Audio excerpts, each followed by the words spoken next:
And we are live here to chat about all of the TV we watched this week, some of the TV we didn't watch this week, because I'm going to be honest, a lot of things were on hiatus or I just missed this week, and we'll get into that. I'm having kind of a special segment held on the agenda for that. But first, in exciting news, I got my first dose of the vaccine. You can't see that. The lighting is completely whiting me out. But I got my first dose of the vaccine. And therefore, I already warned Kate, and I'm warning you guys as well.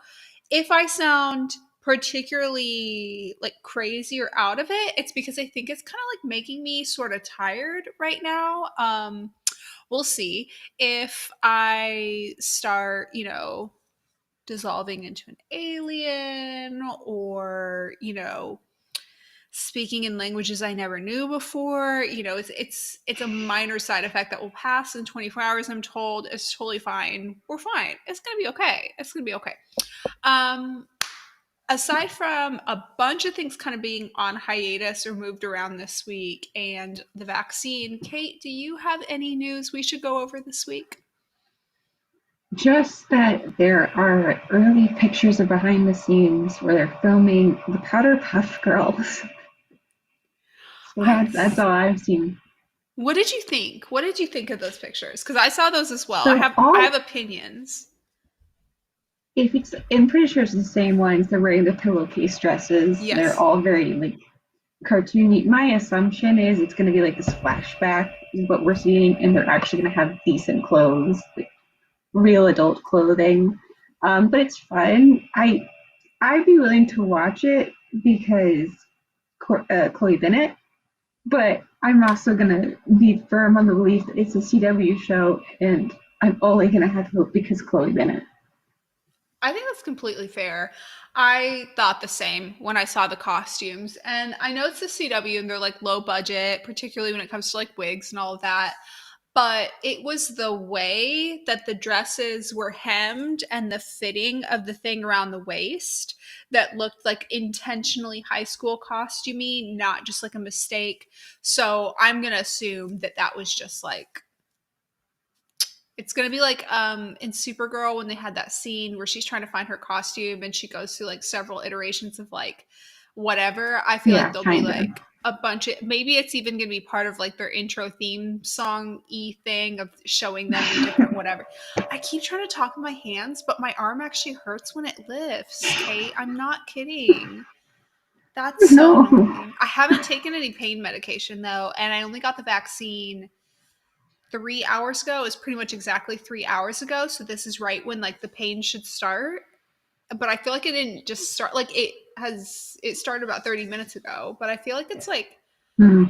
it's worse in weakness than what I feel like people have said, but it's also less in sharpness of pain than what people have said. It's like a dull ache, but it's hard to lift my arm.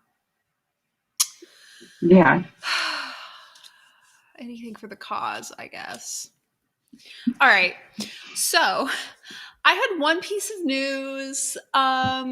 It's actually two pieces of news. Maybe it's three. All of them are Bachelor related. We'll just go through it really quickly. Number one, they have released when Katie's season is going to start airing. It's going to start airing the first week of June. Everybody get excited. I know I am.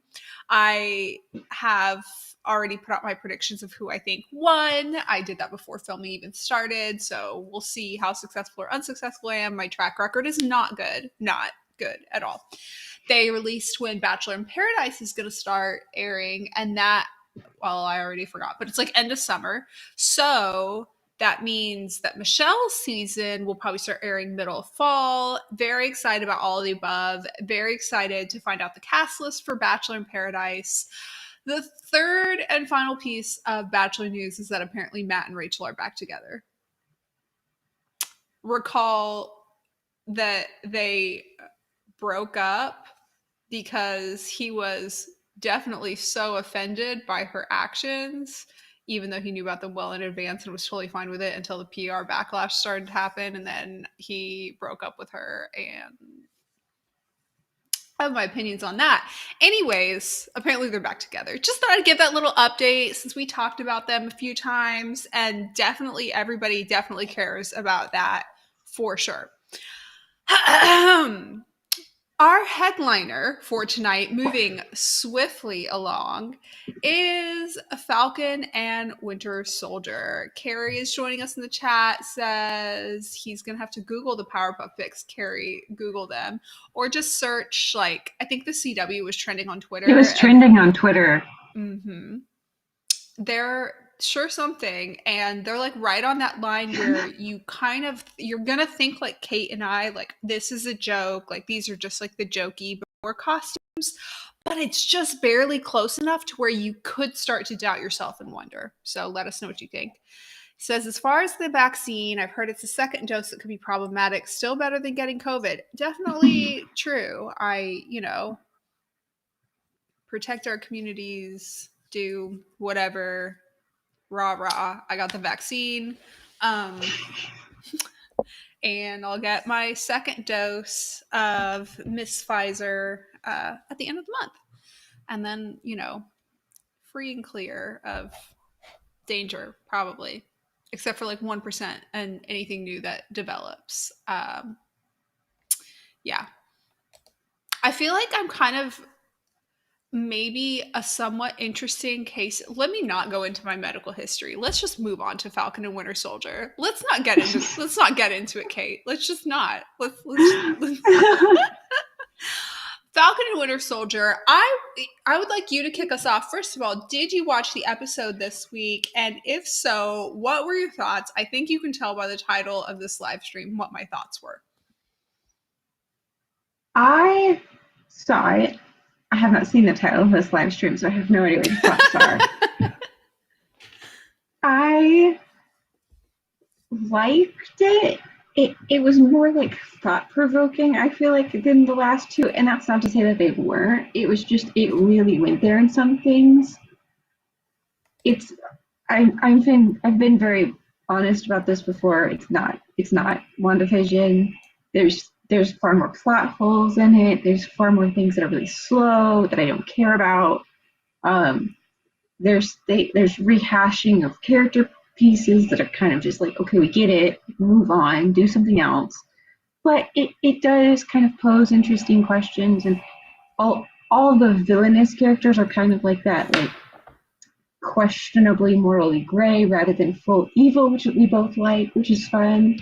I mean, I definitely have predictions about what's going to happen, but I'd say overall it was a good episode. Like, I didn't hate it. So the title of this live stream, other than what we watched this week, is Sharon Carter in all caps and other heroines. So, in Okay. your perusal of the Marvel universe following WandaVision sucking you in, did you run into Miss Sharon Carter before? This is Peggy Carter's great niece. And did you already have opinions or anything going into this? And if I not, what did you think of her? I liked her, and I have big predictions for her. But I liked her in Winter Soldier or Civil War, whatever it was, well enough, except for the fact that like the whole she's the great niece gave me the heebie-jeebies. Like he was into Peggy, like I just um, and she didn't have enough screen time for me to like her as much as I like Peggy, so it was kind of like Peggy, even though like that's a whole other thing. But I liked her. She just wasn't like she didn't have a lot of development, so I was just like, oh yeah, cool. Like she was stationed there, she was spying on Captain America, making sure like they were keeping him in check too. Like it was just an interesting aspect of the story, rather than I really fell in love with her. Her in this episode was fun because she didn't take anybody's stuff. Like she called everybody out. She did not care, which was fun. Like all three of the guys just kind of crapped on them the entire time. I think what I like about her in this episode, and then just in general as a character, is she's somebody who feels very like, what's the word? I want to say double agenty, and like she has been a double agent, I guess, but it's more than that. It feels like she could switch sides, switch on and off her fighter side, switch on and off her allegiance at any time. And a lot of times when they have, especially female characters who are like that, they'll show them as these like conniving, whatever, like sliding up snake like characters, which I love that too. Love that too. But they're kind of these like oil saleswoman-y kind of characters who you feel like they have allegiance only to themselves and not to anybody else. And she has that factor, but without the sliminess. It's like a matter of factness. Really love that. Love her fighting skills. I love Emily Van Camp. I have been a fan of hers since Revenge. I know her first like breakout thing was, I believe, on a CW show, but it was before my time, so that was not something I watched. Ever would, or something to that effect. But on Revenge, she was incredible, and she played this very extremely cutthroat, badass character. I'm not sure if you ever watched it. So seeing her in this role feels very perfect, like a challenge for her, but playing on her strengths. Carrie in the chat says Sharon Carter was beautifully brutal, and I think she is the power broker. Is that your prediction as well? Yes. I mean, and I don't have any like comic book context or anything like that, but I also have more like I feel like that was actually quite obvious, but I have more predictions what that actually means. But yeah, I agree with Carrie. I I don't have a lot of predictions when it comes to this show because I don't know that I know enough about all these characters. Like, I'm not who you should come to for like Marvel lore. I'll know bits and pieces. I'm not completely clueless, but I'm not your source of like Marvel information. There's going to be huge gaps. There's going to be movies I skipped. There's going to be things I forgot like every 2 seconds, right? So I don't feel inclined to predict on that front, but also I feel like this show does not want me predicting anything. I feel like the show wants me going along for the ride, to which end, agree or disagree with this. I had previously said this show feels like a movie just kind of sandwich bread sliced into episodes, and now I feel like it's a video game or a D&D game. What do you think about that? It it does feel kind of like that, where it no longer feels distinctly like a movie. It still doesn't really feel like a TV show either. Like Mhm. because each episode somewhat feels like a movie or like a mini movie. Um, because it just doesn't have the same feel as a television show. It's hard to explain why. Uh, Visually, I think part of it is the visuals. It feels so much like a movie visually that it Mhm. kind of just like it confuses you about like what you're watching. But I agree. It's almost like they're doing these mini. Like you play a video game, you have these mini challenges on your route to your actual destination, Mhm. which I mean TV does, but it's very blatant here. Mhm.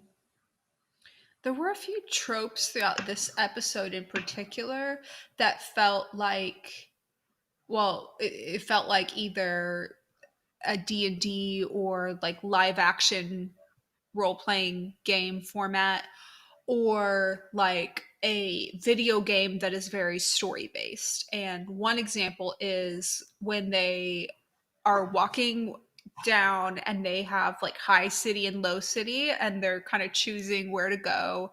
They go to a city, the first place they go is the bar, the tavern, whatever. The first thing they must do is talk to the barkeeper. A bunch of like that whole progression, the visuals of it, the narrative surrounding it felt extremely video game like, very much like you and your team going to talk to NPCs. I watched this with my husband. He was saying the same thing. He was specifically saying, and I haven't played this game, but he was saying a lot of the visuals and elements within that sequence felt a lot like Cyberpunk, which I know is a popular game that you children have been playing recently. So I'm wondering about that, if it's throughout, we're going to see it sort of be an homage almost more to video games. And in doing so, they make the viewer feel more like they are a member of a given team, or that you are a member of a team and trying to choose sides between.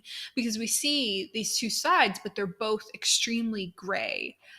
How do you feel about the morality of this show? Do you find yourself picking sides? Do you find our main characters to be the good guys?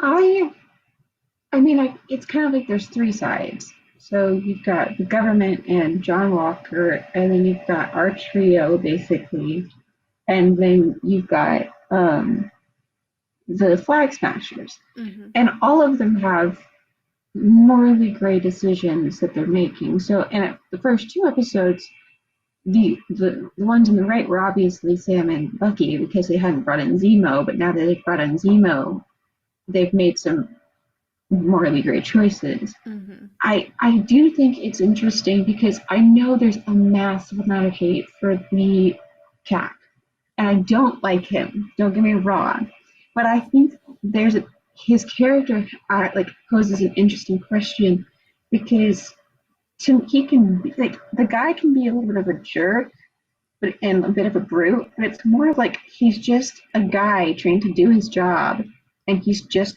following his orders. He's just being loyal to the army he serves. Which so in that aspect, normally that wouldn't necessarily be criticized as much.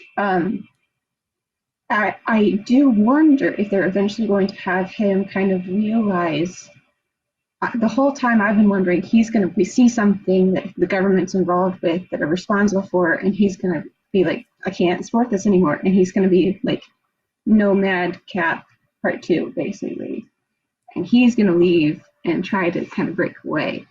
That's what I would assume was going to happen with him, and because that poses this interesting morality question about like when you're in corruption and you finally are forced to see it. Whereas on the opposite side, you see the flag smashers, and they have started, and they started with good intentions. Yes, they were breaking the law, but they weren't hurting anybody. They were stealing the supplies. They were trying to distribute. They were breaking the law, but they were coming from a place that you really understood what they were doing. And then in episode 3, she blows up the building, and as much as you do understand like why she says violence is the only language that they understand, it's still violence. Mm-hmm. She has still killed people now. So they are definitely drifting more towards the violent and the darker choices. And I want to see everybody else make these decisions and then see kind of the mid ground, how the Bucky and Sam dealing with Zemo and the repercussions of freeing Zemo and like what side they'll end up on. Or if they're going to take a more nuanced route and still keep them separated in threes, but have them more understanding and almost all three of the sides are against the government, but none of them agree. Yeah. It's interesting that you point out that there's kind of three sides, because that makes me feel more like this is, or three teams, I guess. It makes me feel more like this is a video game. You've got the government, you've got the flag smashers, and then you've got your main characters, your playable characters, who must eventually take sides or align with one or the other. Again, very much like what I understand Cyberpunk and other similar video games to be. And I don't know where they're going to end up, but I think that is the concept that they're playing with, and that is why we have some good and some bad on both the government side and on the flag smasher side. Although I think as a whole, well, I can't speak for the whole audience, but from what I've seen, I think the flag smashers may have a little bit more of the audience's heart at this time. I could be wrong about that. That's what I've seen because I've seen, and part of it is because he's assumed the role as Cap, Mhm. and some people can't separate the fact that it wasn't like him just deciding to be Captain America Right. versus him being ordered to. where I mean, and he's still not a perfect person, but I can separate it. Hmm. Also, I saw like that picture you posted on Twitter, and I can't unsee the comparison. I just want you to know that. The picture I posted of my husband. Yes. I'm telling you, like, and I'm not trying, like, first of all, far be it from me to hype up a man, any man. Never gonna do it. So this is not like, I understand, like, visually, there's like Hollywood version versus like real life person, right? And I, of course, will take my own biased opinion out of it. But just from the most unobjective structural viewpoint, there's bizarre similarities, and then like the way they move their face and their facial expressions, which is obviously not captured in a picture, bizarrely similar.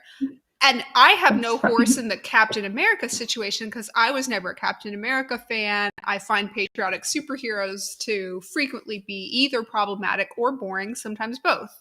So I'm not, you know, Steve versus this versus whatever. I understand there's like essentially the original and the imposter, whatever. The fact remains the imposter looks exactly like my husband. It's so weird. Anyways, go on.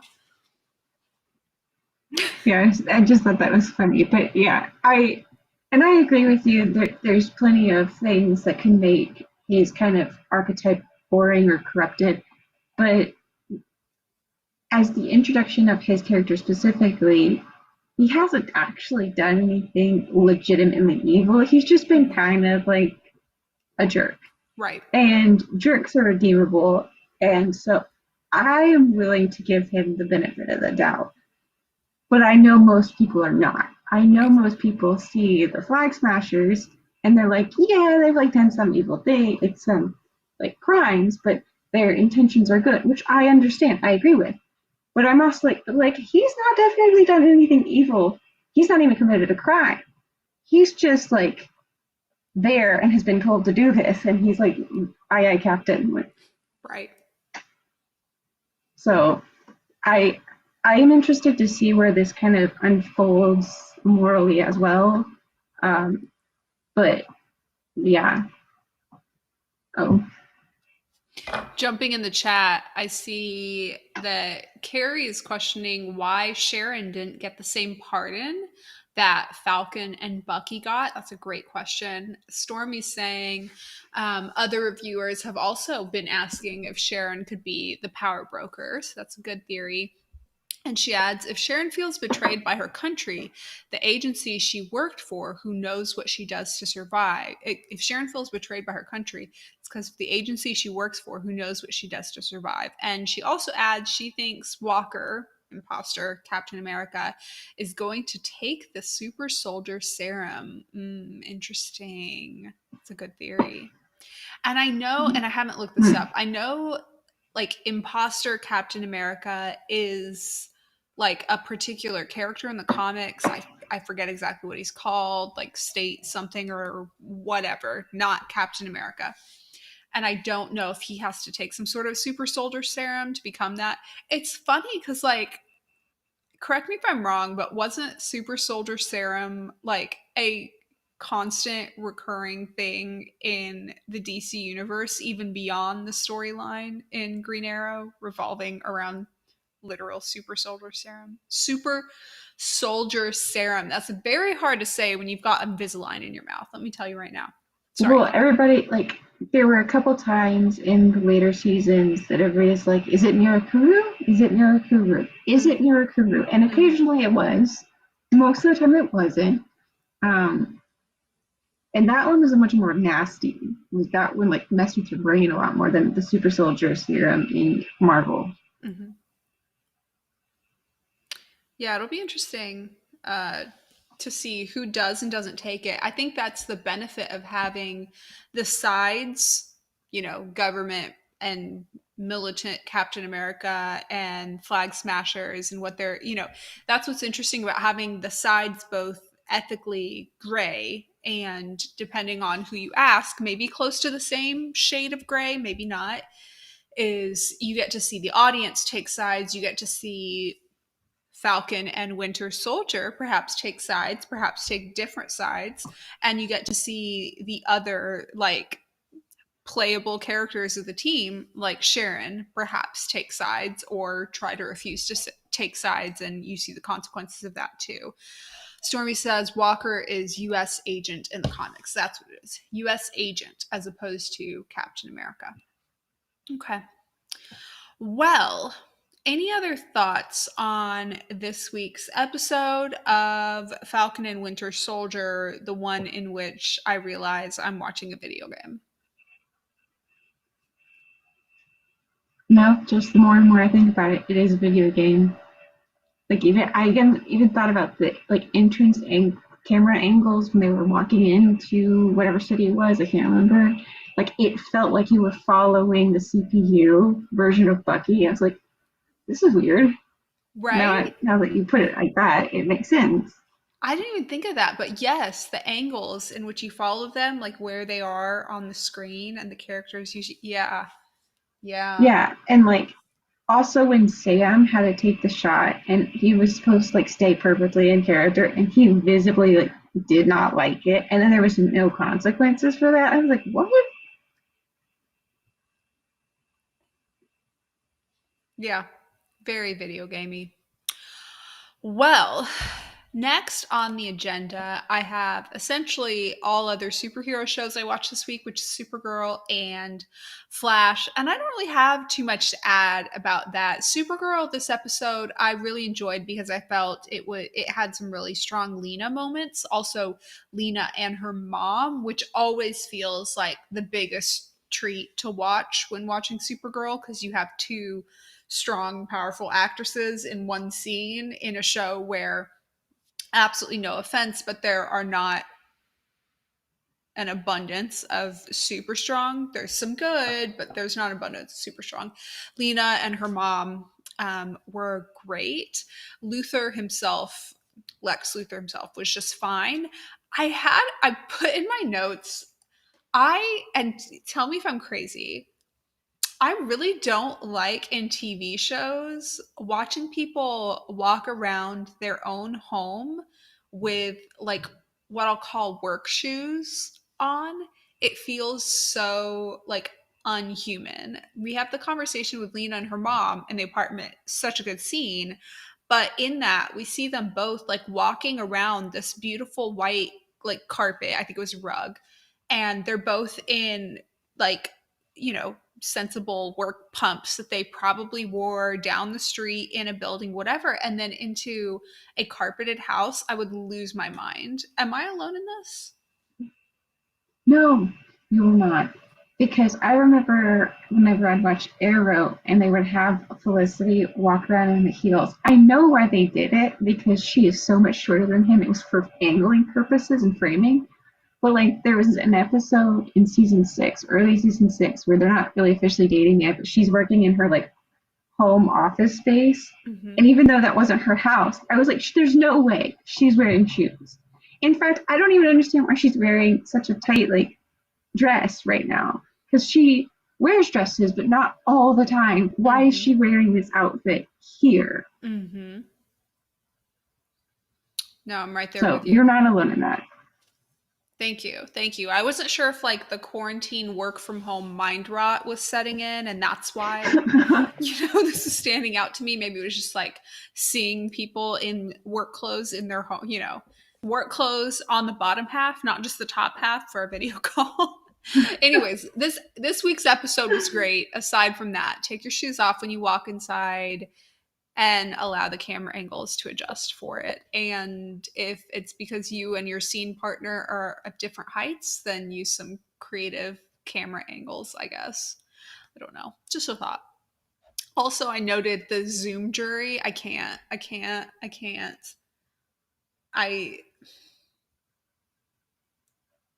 Could they not have a jury of people there like CGI in person, like something about the multiple screens and the way they set up essentially the Zoom jury just felt too COVID filming time specific and brought me out of this fantasy, but whatever.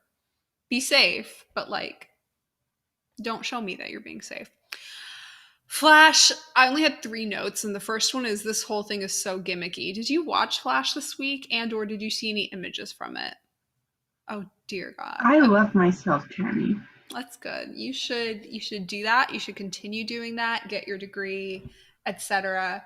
Flashed back to the 90s and had all the dumbest, cheesiest like early 90s. Dumbest, cheesiest early 90s like hair, makeup, etc. It looked bad on literally everybody. I It was so cheesy. It was so cheesy and literally nothing was gained from it. They had yet another storyline that's been done like so many times on like everybody on the show has mommy issues and daddy issues. We get it at this point. Like I don't want to say that such a human thing has been overdone, but in this show it literally has been overdone. Like you must come up with something else. And okay, the Chester, whatever it is, the guy that they had on there who went through this whole like finding his dad thing, it was very much like a cheesy, unbelievable Cinderella story e type of situation, or I guess I should say like fairy tale, whatever, of finding his dad and finding out his dad was, great the whole time, whatever. Like in any other context, I would have hand waved away the cheesiness. It's just because it was the Flash and they had like kind of an uncomfortable mommy issues situation being addressed this episode that it became much. But the actor who plays Chester did a good job with the story that he was given. The mommy issues thing, Kate, I kid you not, there was literally a scene this episode wherein Nora Allen, Barry's mom, she is personifying the Speed Force, but it is visually his mom, is speaking to Iris essentially about like comforting Barry because, of course, what else would women on this show talk about? And Iris says something to the effect of, oh, he'll just need some BBB time, which just like instantly just sounds so sketchy. And the explanation of what BBB time was worse. What she was saying, Barry needs some BBB time. And by the way, this wasn't said as a joke. This was like said in like what was supposed to be interpreted as like a kind of sweet scene. She said he'll need some BBB time. That's Barry's blanket burrito, wherein he takes his childhood blanket and lays on the couch and turns himself into a burrito. And like, okay, we get it. He has mommy issues. He has like he married his whole sister, like we get it. But just calling it out in that way, so like nonchalantly and trying to frame it as something that the audience should think is sweet, just absolutely blew my mind. Under no circumstances, Kate, I'm telling you right now, had they pulled something like that with Oliver and Felicity, I would have flown through the roof. I would have made fun of that to Well, also no Moira would end. never. What now? Also Moira would never. But yeah. Never. Well, and I think because of just like this sliver from what I know about the Flash, I know she died when he was 10 or whatever. Yeah. So okay, that tracks for like him being 10. But at the same time, it's not actually her. Right. So why does she have to have the limited consciousness of her when she died? And even if that was the case, the mother would also know, don't tell the future wife when she's in her 30s that and he's in his 30s that's what he needs. That's not the answer. Exactly. Okay. In the chat, we've got some thoughts on this as well. Let's see. Well, jumping back to the Captain America discussion, wrapping that up, Stormy says Slade basically took a serum that gives super strength, but the effects of it also destroy you mentally, and he had hallucinations. She adds, I hope we see more of the first Black Captain America. I think Sam could gain a lot from him. Strongly agree. And Carrie says the city bar they visited are popular Wolverine X-Men locations, so there's that. Okay, interesting. That does give some good context. Regarding heels at home, Stormy says Emily Bett hated having Felicity in heels at home. She finally got to go barefoot in season 7. Go girl. And Carrie says, I'm guessing we'll not get a network show where a woman walks into her house and off come the heels and the bra.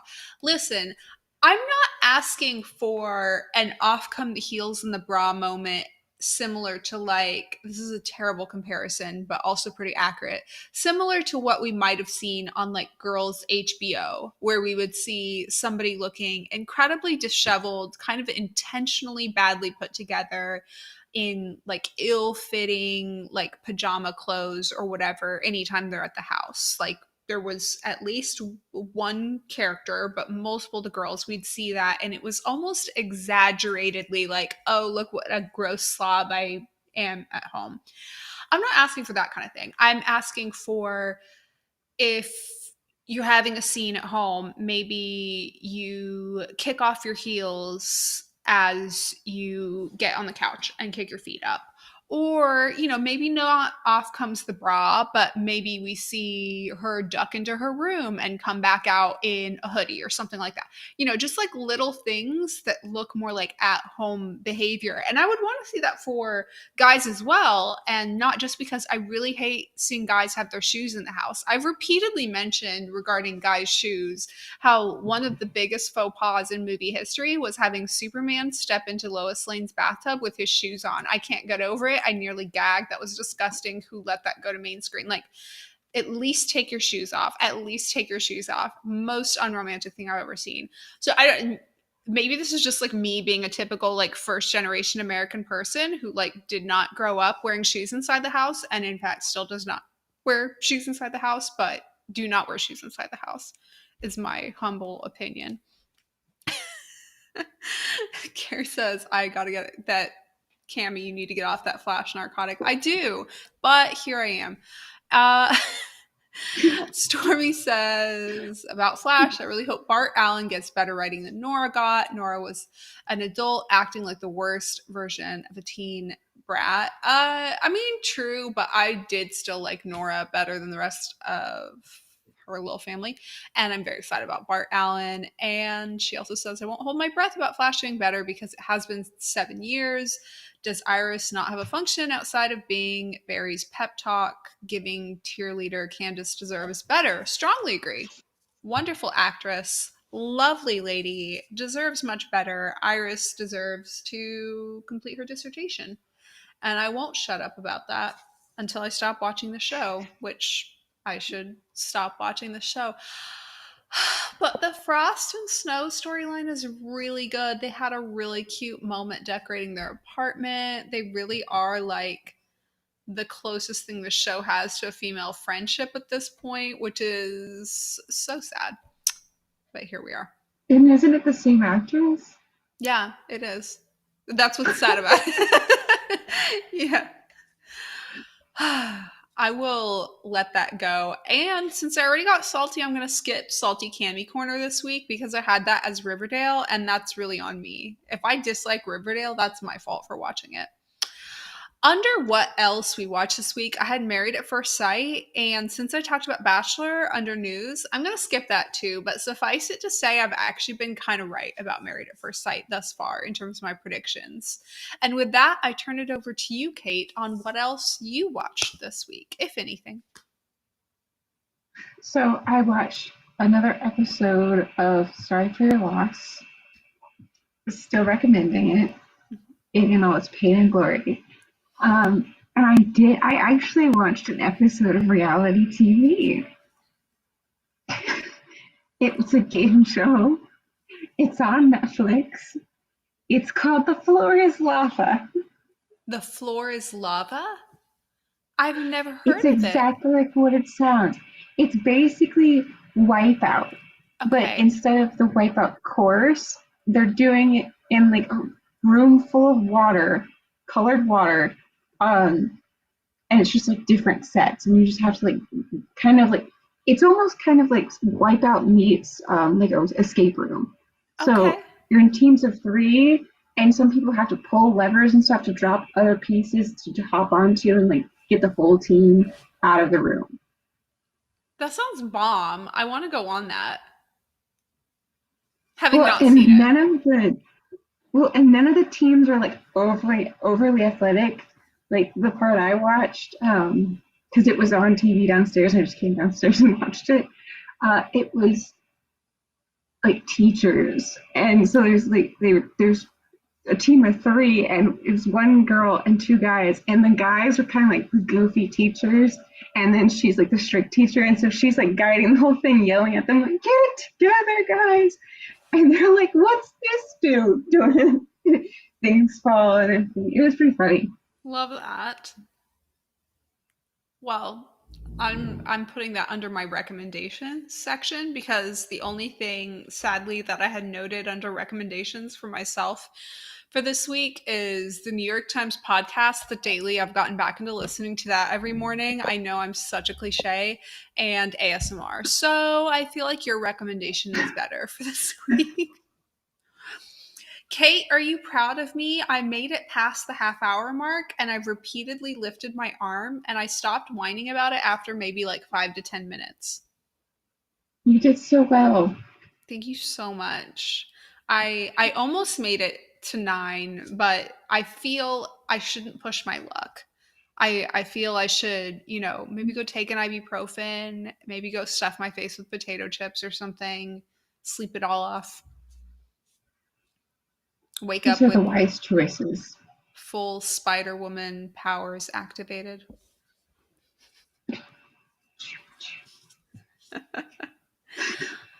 All right. Well, thank you for joining me. Thank you guys for chatting along. Oh, Carrie has a question. Where can I see this show? Tell him where he can find the It show you was recommended. on it was on Netflix. I think it's a Netflix original series.